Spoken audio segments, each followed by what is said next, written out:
کہ نبی صلی اللہ تعالی علیہ وسلم نے چاند کی طرف یوں اشارہ فرمایا، اچانک چاند شک ہوا، ایک ٹکڑا پہاڑ کے اس طرف، دوسرا ٹکڑا پہاڑ کے اس طرف نظر آ رہا تھا۔ ایک بار ابو جہل نے پروپیگنڈا پھیلایا، کیا وہ دیکھتے ہیں محمد کی بہت صلی اللہ تعالی علیہ وسلم، بہت سارے لوگ قائل ہو گئے، یہ جو کچھ بھی دکھاتے ہیں زمینوں پر دکھاتے ہیں۔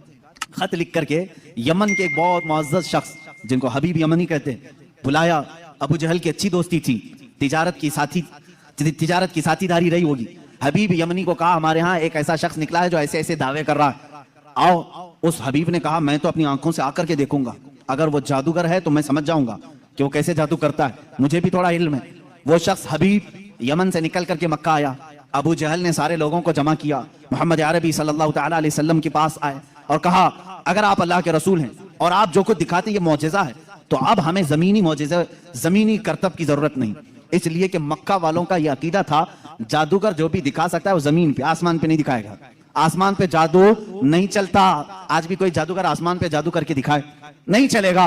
انہوں نے کہا زمین کی بہت ساری چیزیں دیکھی، آسمان پہ کچھ دکھاؤ۔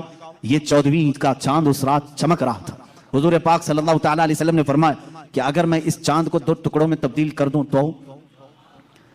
تو اس شخص نے کہا حبیب جو یمن سے آیا تب تو ہم آپ کو اللہ کا رسول مان لیں گے، اگر آپ کا حکم آسمانوں پر بھی چلتا ہے۔ حضور پاک صلی اللہ تعالی علیہ وسلم جبل ابو قبیس ایک پہاڑی ہے مکہ میں، اس کے نیچے کھڑے تھے، سارا مجمع تھا۔ اللہ کے نبی صلی اللہ تعالی علیہ وسلم نے چاند کی طرف یوں اشارہ فرمایا، اچانک چاند شک ہوا، ایک ٹکڑا پہاڑ کے اس طرف، دوسرا ٹکڑا پہاڑ کے اس طرف نظر آ رہا تھا۔ یہ ایسا نہیں کہ کرتب دکھانے والے یوں توڑ کر یوں بٹھاتے ہیں۔ اللہ کے حبیب صلی اللہ علیہ وسلم نے جو شق القمر کا معجزہ دکھایا وہ آدھی رات تک ٹکڑوں میں ہی رہا، منٹ 2 منٹ 5 منٹ نہیں، آدھی رات تک ٹکڑوں میں رہا۔